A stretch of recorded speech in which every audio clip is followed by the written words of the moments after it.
might hit me. And it happens on TV because, every time they show a sporting event, they got the pharmaceutical companies back to back to back telling people how to fix the sickness on the same stuff that they sell them. So we get it. Yep, we get it too, Chuck D. And that's why at KBLA Talk 1580, we don't black down. Drop it! Our freedom of speech is freedom of death. We got to fight the powers that be. Fight the power. Fight the power. The blackness. Keep on. Never say die. Keep on. Blackness. Keep on. Never say die. Keep on. Blackness. Never say die. Never say die. Keep on. Never say die. Blackness.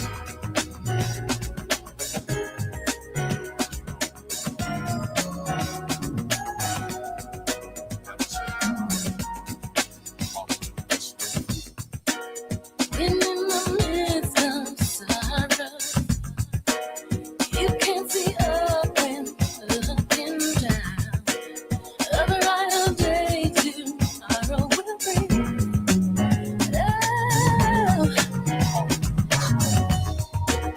You hear the voice of reason telling you this can never be done. No matter how hard reality seems, just hold on to your dreams, yeah.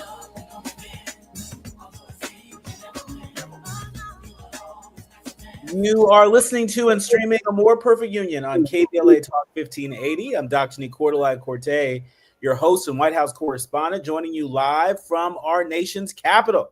I'm in touch, and so you be in touch. Be sure to follow me on all the social media platforms at Dr. Nii-Quartelai. Just type in Dr. Nii-Q, DRNIIQ, and there I am, fresh for you to follow. Also, be sure to download the KBLA app to listen to us live or on demand, or because we're fancy like that, you can just tell Alexa to play KBLA Talk 1580, and there we are for your listening pleasure. Last but certainly not least, be sure to subscribe to A More Perfect Union podcast, the one powered by KBLA Talk 1580, the only Black-owned and operated talk station west of Mississippi. We are always looking out for you. We have your back. We have your interest front and center. That's part of the reason why we have launched the KBLA Health and Wellness Hub. If you go to KBLA1580.com, you can check out a whole hub filled with tips, tools, and resources to help you live a healthier life. Because call us crazy, but we actually believe health is wealth. And that every single person deserves the ability to live long and prosper, And so we're doing our part, and we hope that you'll do your part. Go to KBLA1580.com, check it out, and we hope that you find it as valuable as we do. Now, look, we are almost in the thick of the Congressional Black Caucus's annual legislative conference here in Washington, D.C. That is why I am here. Earlier today, I had a chance to participate in a briefing with members of the Congressional Black Caucus. I'll be sharing with you a little bit later some highlights from that on the record press briefing. But now it's time for your national news roundup. It's time for you to decide the good, bad, and ugly headlines of the day. Kicking us off, a statue of Trump and Epstein holding hands right here in Washington, D.C. is removed as fast as it appeared. NPR is reporting that a statue of President Trump holding hands with Jeffrey Epstein appeared briefly on D.C.'s National Mall this week, only to be removed after less than a day. The bronze-painted installation, titled Best Friends Forever, depicts the two men smiling at each other, each with an arm and leg raised as if they're in mid-frolic. In honor of Friendship Month, we celebrate the long-lasting bond between President Donald J. Trump and his closest friend, Jeffrey Epstein. That's what the plaque read. It was emblazed with hands making a heart shape. September, of course, is widely recognized as Friendship Month. Did you know that?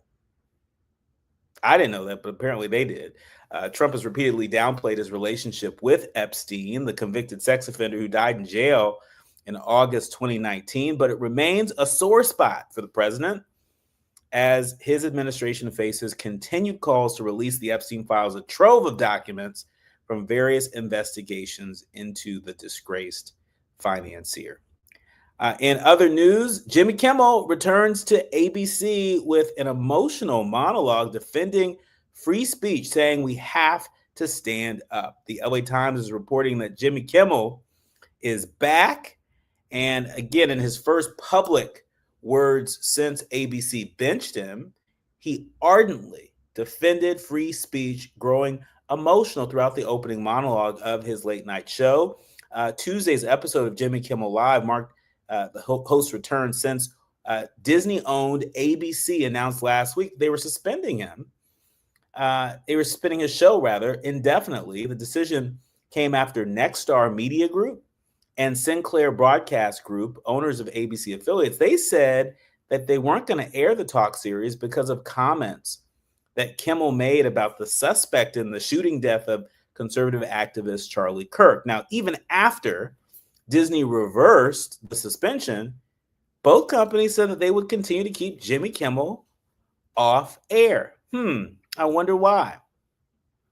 Still, Jimmy was greeted by the studio audience with a long-standing ovation and chants of Jimmy, Jimmy, Jimmy. He cracked jokes to open off, saying, who had a weirder 48 hours, me or the CEO of Tylenol? The host said he was moved by the support he's received from friends and fans, but especially from those who typically disagree with him. He cited comments from Ted Cruz and mentioned the support he received from Ben Shapiro, Candace Owens, and even Kentucky Senator Mitch McConnell. Now, that's when you know you have overreached, when these conservative standard bearers actually, reach across division and demonstrate support, in this case for Jimmy Kimmel, also in this case for free speech, because it works both ways, right? Today it's Jimmy Kimmel, but it could easily be, any one of them. And so for those that are less familiar, you should know that Sinclair Broadcast Group and Nexstar Broadcast Group, they both have business before the federal government. They want the FCC to approve some mergers that they have in mind. And a lot of people suspect that part of the reason why they're still holding out on airing Jimmy Kimmel's show is they're trying to curry favor with Brendan Carr, who's the chair of the FCC, and curry favor with the president. And so we shall see what they do next. I know this topic came up during an on-the-record briefing with members of the Congressional Black Caucus earlier today. And Representative Sidney Kamlager-Dove of Los Angeles, she said, we got to continue to watch the space because there are some broadcast licenses that these folks are hunting for. Licenses and airwaves that are currently occupied by NPR stations and PBS stations. There are a number of conservative outlets that want those. And so we could possibly see a dramatic shift, not just in ownership, but a dramatic shift in how much conservative news we hear over our airwaves, and how many how much of the airwaves are owned and occupied by conservative interests. And so we're going to continue to keep our nose on this story and more in the coming weeks and months. But finally, Trump is expected to sign a TikTok deal as soon as tomorrow. NBC News is reporting that President Trump is expected to sign the deal to facilitate the sale of TikTok from a Chinese-based company to a group of American investors. That's according to two senior White House officials. Members of the Trump administration have signaled for days that a deal was being finalized between the Chinese and U.S. officials. A senior White House official confirmed to sources today that once that deal was implemented, TikTok's U.S. operations would be run by this new joint venture company. ByteDance, TikTok's current China-based owner, will hold less than 20% of the stock of the new company. TikTok would also be structured in a way that would comply with the bipartisan law that was passed in 2024 that sought to ban TikTok if it wasn't sold to the U.S.-based owners this year. The app briefly shut down in the U.S. in January, just a day before Trump was inaugurated for a second term. And so TikTok users, there you have it. Your TikTok will continue in some form or another, but in the hands of new ownership. When we come forward, we're switching gears. I'm looking forward to sharing with you a conversation I had with Hollywood royalty. Scandal fans, are you out there? President Fitz is making his More Perfect Union debut. When we come forward, you are listening to KBLA Talk 1580. You're listening to A More Perfect Union on KBLA Talk 1580. We've got a lot to talk about. Dude, did you order the new iPhone 17 Pro? Got it from Verizon, the best 5G network in America. I've never looked so good. You look the same. But with this camera, everything looks better, especially me. You haven't changed your hair in 15 years. Selfies? Check, please. New and existing customers can get the new iPhone 17 Pro, designed to be the most powerful iPhone ever. With eligible phone trade-in and unlimited ultimate, any condition guaranteed. Best 5G scores, root metrics data, United States, 1H 2025. All rights reserved. Trade-in and additional terms apply for all offers. See Verizon.com for details. My ride smells just right, just right, just right, just right. Y'all gotta try that Febreze car. Just right, just right, just right. Yeah. La la la la la.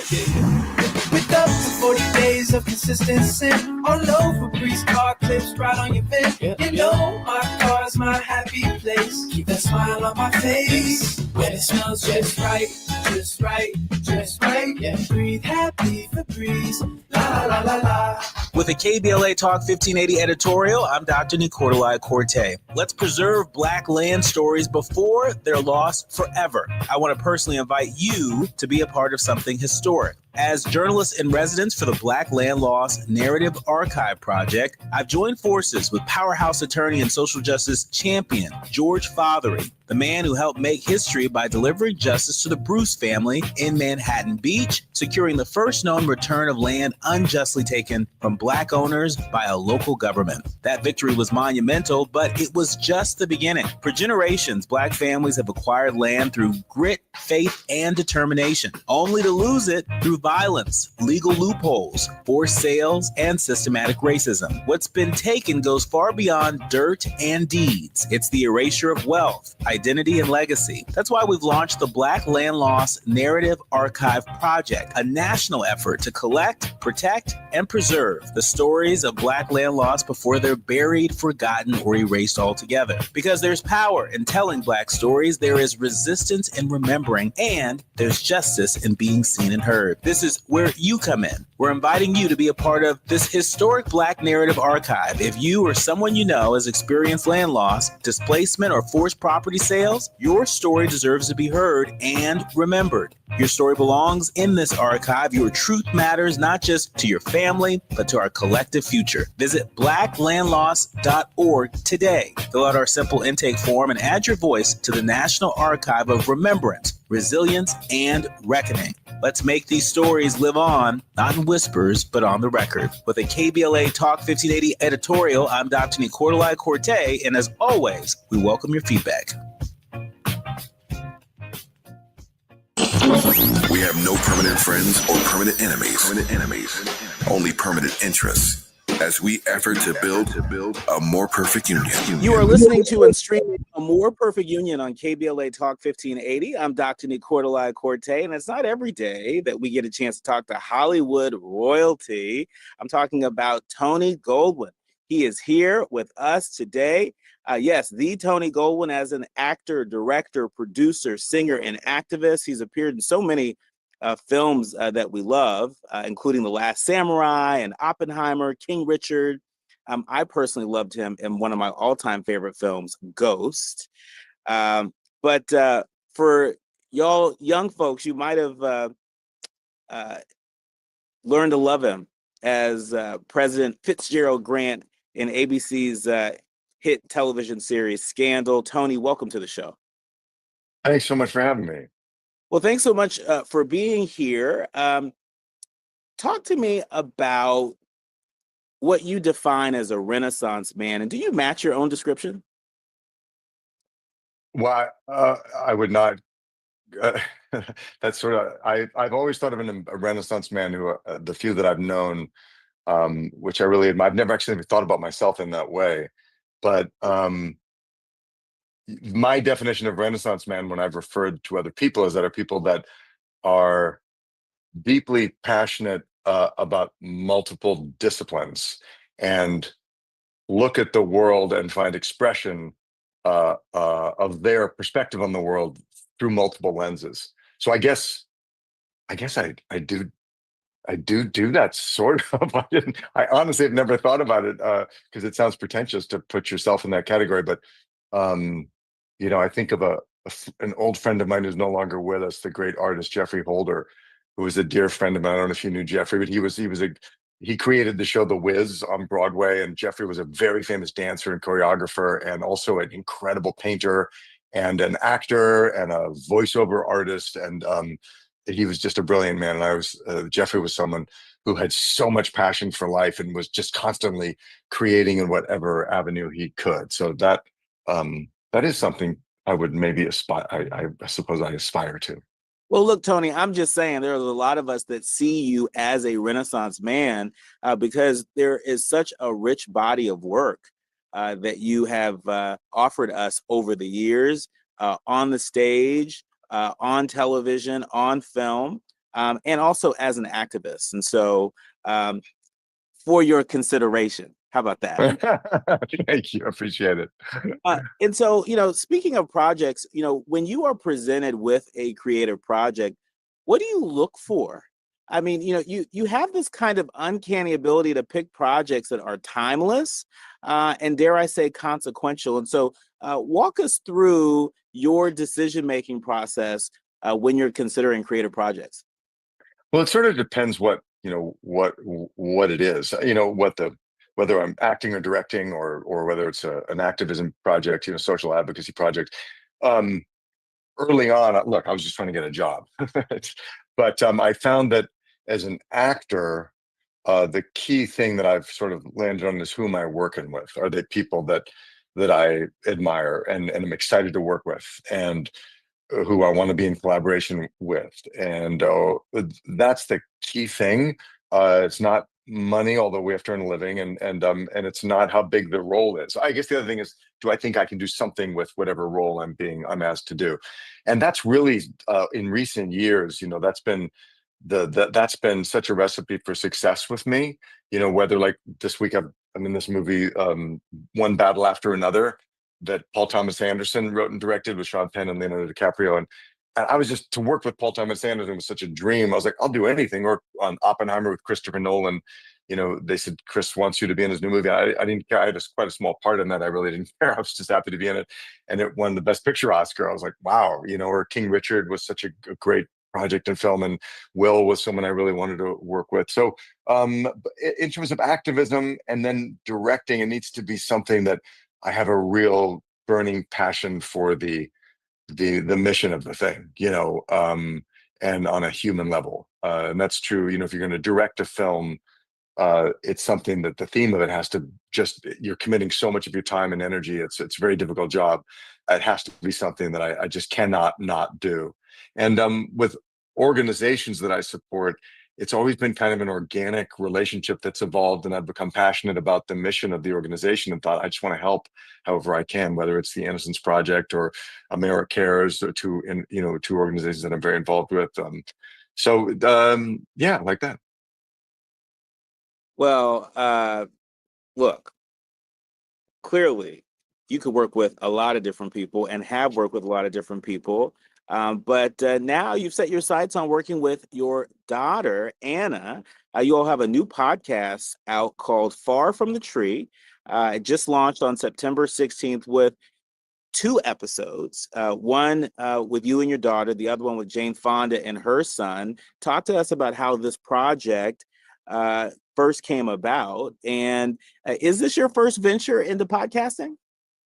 Yeah, it is mine. I've never done it. My daughter Anna, who is a screenwriter and a television writer, and also a political activist, Anna launched with 2 other friends a website, a platform called Political Playlist to highlight members of Congress under 45 years old, so our future leaders. And they have a podcast called Political Playlist Happy Hour, where they talk every week about the current events and what these young leaders are doing. Anyway, she was experienced, and she had this idea, because I am the 3rd and she is the 4th generation of our family working in show business. And we have found being in the same game is a very special part of our relationship, and has had its challenges and its great gifts.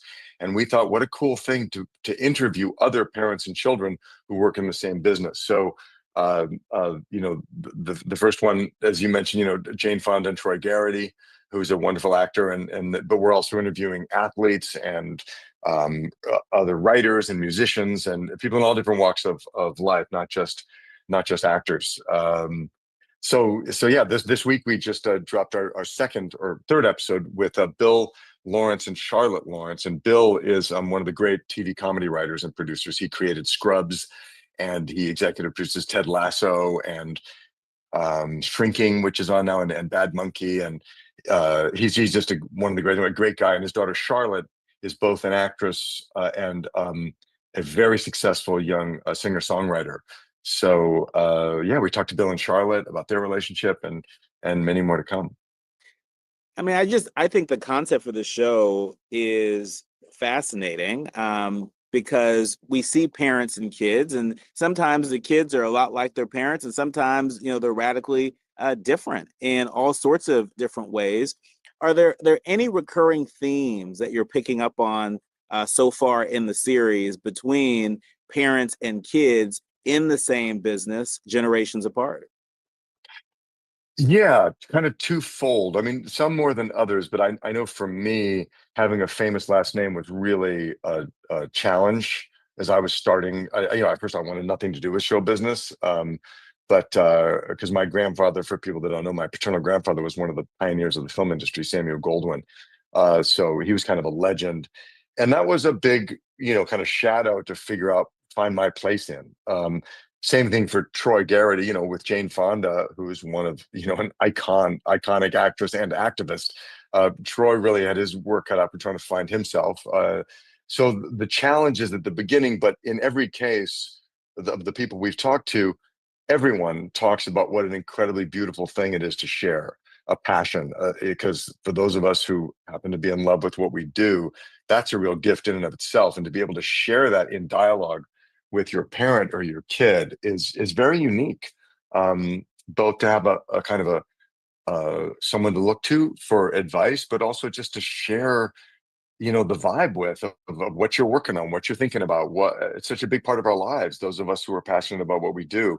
So to be able to kind of have that as a part of your relationship with, with your mom or dad or your kid, is very beautiful. And Tony, how candid do your guests get on the podcast? Because, yeah, I mean, we totally get in some ways, having a famous last name can get in the way and can pull focus from your real talent or your real interests. But in other ways, having a famous last name can be very helpful.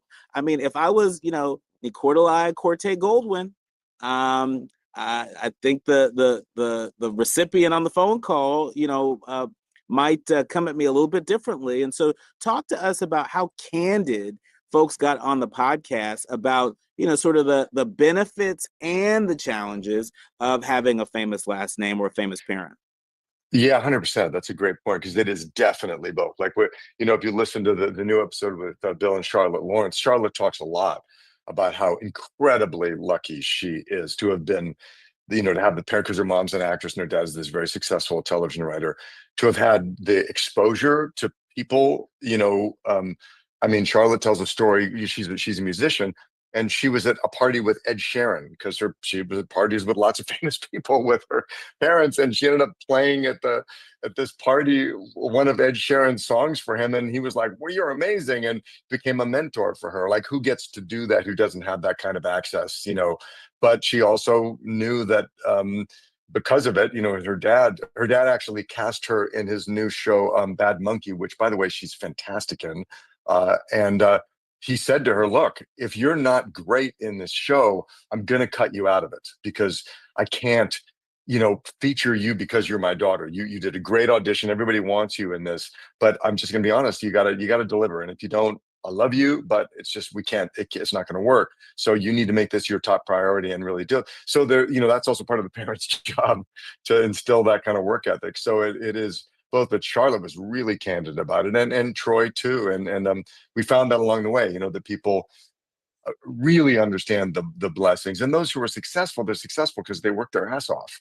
And because particularly in the arts, as you can only fake it for so long. You might get a job, but if you're an actor and you can't deliver the goods, it's not going to go that well for you. So which I know was a big part of my father's anxiety when I started, because he was kind of like, "I can't help you that much." Like, he would introduce me to people, but it was, you got to at some point be able to stand on your own 2 feet. So I've been really grateful. People have been really upfront about both the gifts and the hazards of being in the family game.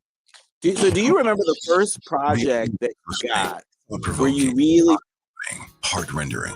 This is where authentic voices meet powerful discussions on culture, community, and change. This is where Black voices matter. He's breaking boundaries, amplifying diverse perspectives, and tackling the issues that matter most to you. You're inside A More Perfect Union with Dr. Nii-Quartelai Quartey on KBLA Talk 1580. I'm Amber Payton with BIN News Now. Black Los Angeles Mayor Karen Bass is expected to approve a $2.6 billion expansion of the convention center. Despite cost concerns, city leaders say the project will prepare for the 2028 Olympics and revitalize downtown, adding 190,000 square feet of exhibit space. Celebrity stylist Deontay Nash is suing Sean Diddy Combs, accusing him of over a decade of sexual and physical abuse, including groping, choking, and intimidation. Nash says he wants to intervene to protect Cassie Ventura. And 3 Georgia universities made the top 100 in the latest U.S. News and World Report Best Colleges ranking. Emory University is listed at number 24, Georgia Tech at 32, and the University of Georgia at 46. Meanwhile, Spelman College, an all-women's HBCU, earned the state's highest spot among national liberal arts schools. Get BIN News Now on demand 24/7 on the iHeartRadio app. It's a slow drive as you make your way through Pasadena, East 210, backing up from Mountain and stretches all the way to the 215. That 215 northbound jamming up all the way from the 210 to the 15 merge, because the 15 northbound's an absolute mess. A car fire that sparked a brush fire just past Kenwood has the right lane off limits. Huge delays loading up off of the 210 freeway. Also in Irvine, the 5 northbound delays from Alton Parkway and stretches to Harbor in Anaheim. For victims of drunk and drug driving, our grief is unique, but you are not alone. You always have a place at MAD. Call our 24-hour victim helpline at 877-MAD-HELP or visit mad.org. This is the KBLA Sports Minute with Ray Richardson. Two of the 5 African-American head coaches in the NFL are still looking for their first win of the season. Aaron Glenn of the New York Jets and DeMeco Ryan of the Houston Texans are 0-3. Glenn is in his first season with the Jets. Houston's slow start is a surprise. Ryan had Houston in the semifinals last season in the AFC playoffs. Houston is at home Sunday against Tennessee. The Jets are at Miami on Sunday. Tampa Bay coach Todd Bowles is the only one of the 5 who was undefeated after week 3. The Bucs are at home Sunday against the undefeated Philadelphia Eagles. Major props to University of South Carolina women's basketball coach Dawn Staley. The 3-time national champion coach included 2 HBCU teams on her schedule for this season. A home game against North Carolina Central on December 7th and a road game at Coppin State in Baltimore on January 18th. No debates, no speculation, just the info you need. That's your KBLA Sports Minute. I'm Ray Richardson. More news, opinions, and conversation when we come forward on KBLA Talk 1580. Yeah, y'all, come on. Pick up the drum. At KBLA Talk 1580, we fight the power every day. Yeah, gotta give us what we want. Gotta give us what we need. Hey. I listen to KBLA and I love the commercials. I know what the commercials mean. I also, if I'm looking and trying to figure something out, I need something to talk to me that might hit me. And it happens on TV because, you know, every time they show a sporting event, they got the pharmaceutical companies back to back telling people how to fix the sickness on the same stuff that they sell them. So we get it. Yep, we get it too, Chuck D. And that's why at KBLA Talk 1580, we don't black down. Dropping it. Our freedom of speech is freedom of death. We got to fight the powers that be. Fight the power. Fight the power. Dr. Renee here. Did you know this time of year is considered peak asthma season because we typically see a spike in asthma-related hospitalizations? If you have asthma and are having difficulty breathing despite medication, it's time to check in with your doctor so you can help avoid landing yourself in the hospital this season. To learn more about managing your asthma, visit www.luma-edu.com. That's LUMA-edu.com. This message is brought to you by Amgen and AstraZeneca. Hello, KBLA delegation. Tavis Smiley here. On Saturday, October 25th, LA Trade Tech becomes the epicenter of ideas that matter. The Left Coast Forum is bringing together voices that challenge, inspire, and illuminate with keynote presentations from people like noted economist Richard Wolff, the man who breaks down capitalism in ways that make sense to working folk like you and me, and Dr. Cornel West will be there, the brilliant philosopher and activist who never stops fighting for justice and speaking truth to power and to the powerless for that matter. So this isn't just another conference. This is where ideas get tested, where the conversations that shape our future begin.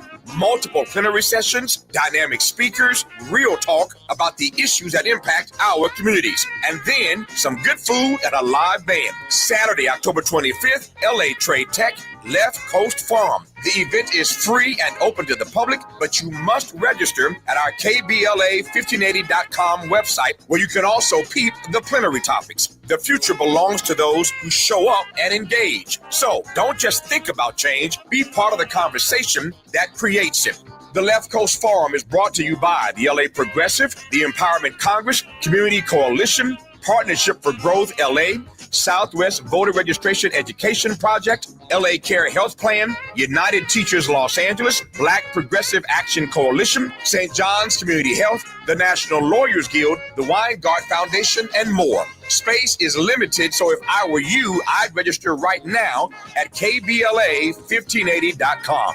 Your voice matters, your presence matters. We'll see you there.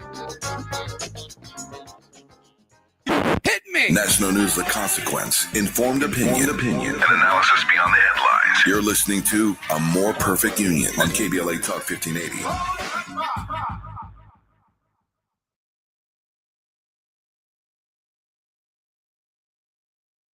Yes, I'm a Goldwyn, and I know people know what that means in the industry, right? But like, what was the first project where you're like, I got the part and I really feel in my soul that I got it on my own? Yeah, I mean, my father was super clear early on. He said, I am not going to help you at all. You're on your own. I want, if you felt passion for this. So to a certain extent, every job I got, I did sort of feel, oh, God. But it was, I think, probably the biggest one for me was after 5 or 6 years of really struggling. I mean, I was an actor for 6 years before I got a big break. I was working fairly steadily, but always felt like I was unemployed, as most actors feel. And I had a lot of people making assumptions that it was easy for me because I was a Goldwyn, but it didn't feel that way to me at the time. I felt like I was getting doors slammed away all the time. So when I got the part in Ghost, which was my first big break, and I fought like hell. Even to get, I couldn't get an audition for it because they just wouldn't consider me because I wasn't famous. I'd done a lot of television, and back in the 80s, if you were a TV actor, you couldn't even get considered for movies. So I couldn't get in. My agent barely returned my phone calls, you know, and I just kept pounding on the door, and I finally got an audition, and then miraculously I got the part. That one I felt like I worked for this one, you know, and then of course miraculously it ended up being this huge hit. So that made me feel like, okay, I've kind of earned my stripes here. I can kind of stand on my own 2 feet and say, I I I belong in this, you know, in this industry. I would agree, you know, but excuse my bias. Really, Ghost is really one of my favorite films. Um, you know, in part because of that scene at the end. You know, when Patrick Swayze says to Demi Moore's character, you know, the love we feel for each other, we actually get to take it with us.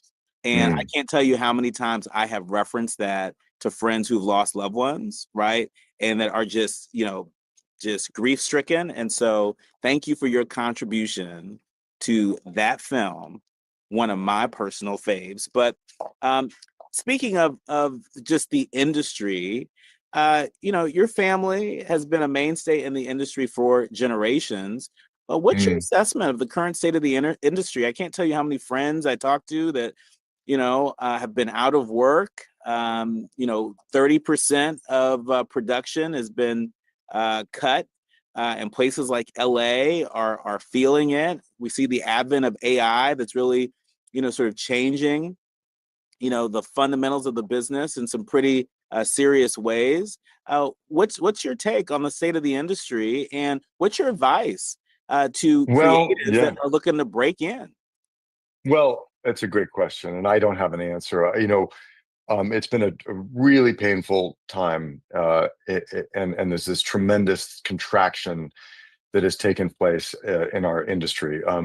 You know, the whole advent of streaming has completely redefined the industry, and people are still figuring out how they're going to monetize that. Starting after COVID, there was this boom of production because everyone was competing to try and match Netflix and investing way too much money, and there was too much going on. And then after the strikes that happened in our industry, the companies decided, okay, we're just not going to do anything. And so then everyone's been out of work now for the better part of 2 or 3 years. Not everyone, but a massive. It's starting to change now. It feels like it's coming back. I know there will be a new equilibrium established, and all I can say is, in the past, this has happened in show business before. In 1929, when sound came in, everyone was like, it's over. In 1960, with the late 50s, you know, with television, it was going to destroy the movie industry. In 1980, with the advent of home video, it was going to destroy the film industry. And now with you know, with cable, then it happened, you know, with the HBO. Now Netflix kind of changed the game with streaming. So this happens, and people want to be entertained and they want stories. So my advice to creatives is find a way to tell your stories in any way that you can. It's such an entrepreneurial industry right now. You have the ability to create content, you know, relatively cheaply. So just find your people, find your creative network, and make stuff. That's what I tell my kids. It's what I tell everybody. Find a way to take control of your own narrative and to just tell stories, and don't worry so much about how do I plug into the business, you know, like what, because look, Anna, my daughter who I'm doing the podcast with, she's a television writer, and when she started out right out of film school, she got a job on a TV series, and she was like, this is awesome, you know. And then things changed, and she's really had to struggle and live by her wits, because that business model of every year there being, you know, X number of shows hiring staffs of writers, it just doesn't exist anymore. So she's figuring it out, and she's creating her own stuff, and that's what everyone needs to do. And in a way, it makes us stronger and more essential as artists, and more in touch with what we want to say and what stories really resonate for us. So it ain't easy right now. It's really hard. And you know, look, you know, it's I have a lot of friends who are, you know, back waiting tables and doing things they haven't had to do for decades, in order to keep their health insurance. You know, it's a rough time, but if you can possibly do it, just create. I think that's great advice. Look, these are challenging times. One of the things that really makes you stand out among so many other folks in the industry is how many times you played a president on television, on film. The name of the show is A More Perfect Union. I also serve as our White House correspondent, and I'm just curious about the roles that you've played as president.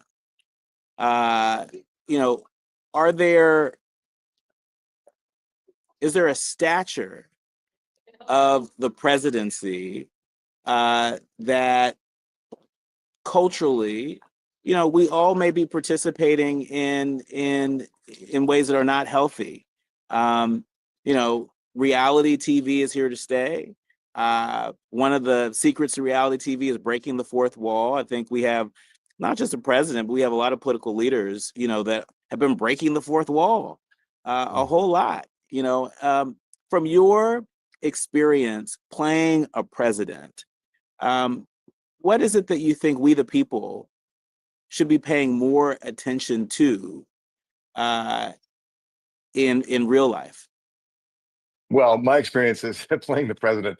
All I learned is that's a job I could never manage. So I don't know that I have any expertise, but what I can tell you as a citizen and a person who's tried to really engage in advocacy is, in the current climate that we're living through, community engagement is everything. It's politics on a national level is so overwhelming and so of course polarized, and but where I'm putting my energy is on the ground, where people in communities are making a difference, and it is a nonpartisan endeavor. There are people, if you see what's happening in your community and what needs attention, and who are the people that are making change. For the most part, it doesn't have to do with whether you're right or left, or we may disagree on stuff, but let's get stuff done. And I see people doing incredible work, and I think in that sense, communities are having to become self-reliant. I was talking to a friend of mine who runs an incredible organization in a community in Kenya. He's a Kenyan guy, a brilliant guy named Kennedy Odede, who runs an organization in the slums of Nairobi. And USAID, the funding dried up, and he was like, it's really brutal and people are dying, but people are forced to now figure it out for themselves. And how do the communities come together and figure out how to join forces and claim our own power? And I think that's true everywhere. And when you do that, and you're talking to your neighbor about what do we want to affect in our community, then you stop thinking about, well, wait, what party are you a member of, or what cable news outlet do you listen to? And I think that's the key. That's the key. That is the key indeed. I want to encourage everyone who is listening and streaming to this to check out your new podcast. It's called Far From the Tree. It's a project with your daughter, who is a very talented Hollywood screenwriter and political activist. The pod launched on September 16th with 2 episodes, one with Tony and his daughter, the other one with Jane Fonda and her son. Who else are you excited to be featured? This week we just interviewed, it just dropped yesterday, Bill Lawrence and Charlotte Lawrence. Bill is one of the most successful comedy writers and producers in the business. He created Scrubs and Ted Lasso, and he does Shrinking and Bad Monkey, and he's really a wonderful guy. And his daughter Charlotte is a very, very popular singer-songwriter, and she's actually a wonderful actress. She actually stars in her dad's new show, Bad Monkey, with Vince Vaughn, and she's great in it. And they're just wonderful people, and we had a great talk with them. We're talking to Coach Vic Schaefer, who is the head coach of the women's basketball team at the University of Texas. He's a legendary coach, and his daughter Blair is his assistant coach and was a star player for him at Mississippi State. We're talking to many other people. Rufus Wainwright is an incredible musician, and his father, Loudon Wainwright III, who is a legendary, folk musician himself, and from a musical family. So we have a lot of great ones coming up. That's great. That's great. We would love to see Will Smith and one of his kids. Yeah, I'm going to reach out to Will about this for sure. All right. Well, we endorse it here at a More Perfect Union, so you got to do it. Our thanks to Tony Goldwyn. We'll be sure to check that out. Also, you return as DA Nicholas Baxter on Law and Order. That new season premiering September 25th. And you're in a Warner Brothers movie, One Battle After Another. That's released on September 26th. What are you not doing? When do you sleep? Yeah, that movie's great, by the way. I really recommend it. Paul Thomas Anderson's new movie with Leonardo DiCaprio and Sean Penn and Tiana Taylor and Regina Hall. It's awesome. So, no, I'm glad to be busy, man. You know, those early years were tough, and now I'm enjoying that I have a lot of different things going on. So, thank you, Tony anyway. Goldwyn. You've been listening to and streaming a More Perfect Union on KBLA Talk 1580. Great talking to you. Thanks for having me. You too. Thank you. Okay. This Bye. is Perfect Union on KBLA Talk 1580. We've got a lot to talk about. JP Morgan Chase offers tips for the local business owners in 2025. Small business landscape is ever changing, and the Los Angeles market is no exception.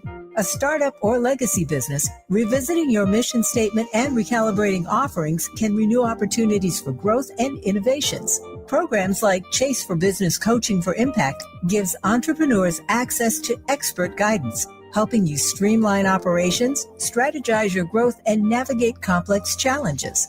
Businesses with a clear sense of purpose can navigate any challenge effectively, but also build stronger customer loyalty. Visit chase.com/coaching for impact for more information. This segment is sponsored by JP Morgan Chase.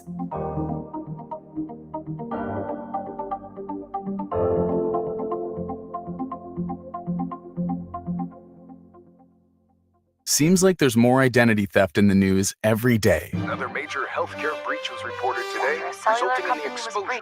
1 in 4 consumers have been a victim of identity. That's because there are endless places that could accidentally expose you to identity theft, in a breach, or simply by mistake. LifeLock monitors hundreds of millions of data points a second. If your identity is stolen, we'll fix it, guaranteed or your money back. Save up to 40% your first year with promo code NEWS at lifelock.com. Terms apply. You're still glowing, flirting, grooving. You still got it. But your immune system weakens as you age, making it harder to fight flu, pneumococcal pneumonia, RSV, and COVID-19. Vaccines are a key part of any health routine and help strengthen your immune response. Ask your doctor or pharmacist which vaccines you need. Schedule in minutes at vaxassist.com. Sponsored by Pfizer. Lena Bloom for the Bail Project. Imagine you're stuck in a jail cell and you can't afford bail and someone offers you a way out. Just plead guilty and you can go home and kiss your kids goodnight. What do you do? What thousands have. You plead guilty whether you are or not. Cash bail makes poverty a crime. That's why the Bail Project helps those who can't afford it while fighting to end cash bail. Because freedom should be free. Brought to you by the Ad Council.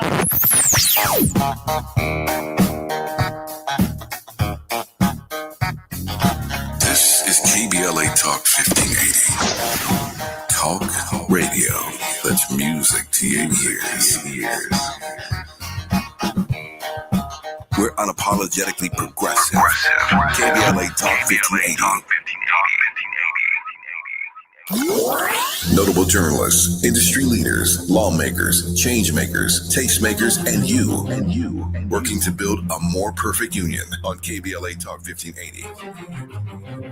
You are listening to and streaming a More Perfect Union on KBLA Talk 1580. I'm Dr. Nii-Quartelai Quartey, and it's about that time for the quiet part out loud. As I mentioned at the top of the show, I'm joining you today live from our nation's capital, where Congressional Black Caucus's annual legislative conference is just beginning to get underway. Earlier today, I had a chance to participate in an on-the-record press briefing with members of the Congressional Black Caucus, including Congressional Black Caucus Chair, Representative Yvette Clarke of New York, also Representative Steve Horsford of Nevada, Representative Glenn Ivey from Maryland, and Representative Sidney Kamlager Dove the representative representing the district that our home station KBLA is located in. And there are just a couple takeaways that I think were worth noting. Number one, I had a chance to ask the leadoff question today, and it was a simple question. I wanted to know, and I think so many of you may want to know, if the Congressional Black Caucus has a red line in exchange for votes to keep the government open. I want to remind you that September 30th, next week, government runs out of money. And if Democrats and Republicans don't come together quickly, the government's shutting down. That can make things much more difficult for government employees that are already on edge, that have already been doged, if you will, or fear being doged. I asked that question, and the response didn't satisfy me, because it wasn't clear to me what the CBC red line was. And so I went in again and asked a follow-up. I asked them to tell me what the Congressional Black Caucus and the Democratic Caucus, what their respective red lines were in negotiations with President Trump and the Republicans. That answer seemed a little fuzzy too. Finally, I said, well, is there any consensus among the Congressional Black Caucus members as to what their red line is to prevent a government shutdown? Didn't sound like there was any consensus. Now, I'm going to keep my nose on this. I'm going to keep asking until I get a clear answer. But sometimes those non-answers, sometimes those fuzzy answers suggest that there is no answer, at least not right now. That was one of my big takeaways. Another takeaway, when Congressman Bobby Scott from Virginia, when he joined, he pointed out that one of the more underreported stories related to the Trump administration's so-called Big Beautiful Bill, that it has eliminated Parent Plus loans for so many folks that need to turn over every seat cushion and need to do everything they can in order to get to college, stay in college, and graduate from college. Every dollar counts. And there are some reforms that have severely impacted our ability to be able to take out loans, specifically those Parent Plus loans. They've been eliminated. And that means that about 10% of students may not be going to school. This has a disproportionate effect, particularly on medical students, as student loans have been capped at $150,000, which by most accounts is not enough to finish all the years needed to get through medical school. And so I wanted to share with you just some real life examples of how public policy is impacting the opportunity of folks in our communities, how it's impacting their opportunity to serve our communities. I might remind you that HBCUs in this country produce more Black medical students than anywhere else. HBCUs produce more law students, more lawyers than anyone else, more engineers than anyone else. And so their ability to be able to take out the resources, take out the money that they need in order to pay for school is something that will impact our communities for many years to come. Lastly, Representative Sidney Kamlager-Dove had a pretty extraordinary moment of clarity for us during this on-the-record press briefing when a question was put to members of the caucus around what their strategy is. What are they doing? And she took the opportunity to remind us again that elections matter, that there is no strategy to stop bad stuff from happening. She reminded us that we are in the first quarter of a 4-quarter game. We have quite a bit of time until the next presidential election and a little bit more time until the next midterm election. But she sees the opportunity to remind us that the redistricting initiative coming out of California You know what that is? That's the result of strategy. That's the result of our federal officials locking arms with our state and local leaders and developing a plan that they hope will be replicated by states and other parts of the country. She talked about engaging community-based organizations. She talked about how taking everything to the courts, how that is making a difference. And if you check the scoreboard, the Dems aren't doing so bad. Folks on the left aren't doing so bad. The opposition to Trump is not doing so bad in the courts. But she also talked about the importance to educate, the importance to create a sense of outrage where there should be outrage. She also talked about winning local elections and engaging the legal community. She said all of those things are part of the strategy to prevent bad things from happening and to begin to reimagine a future that we can be proud of. Reimagine a future that we all say we deserve. And, that takes me to my final point. It's a point that I make every single episode of the show. I don't just say it for my health. I say it because I believe it with every fiber of my being. Do what you can from where you are with what you have, but by all means, do something. On behalf of the entire team here at A More Perfect Union, we want to thank you for listening. My thanks to The Village, helps us produce the show each and every day. Our executive producer, Tavis Smiley, our show producers, Faraji, Art, and our wonderful, wonderful, wonderful sound engineer, brother Andy. And we can't forget Miss Journey. It really does take a village to produce the show every day. And we do it out of love. We do it because it's our duty to both educate and liberate. I'm Dr. Nii-Quartelai Quartey, joining you live from Washington, D.C. You've been listening to A More Perfect Union on KBLA Talk 1580.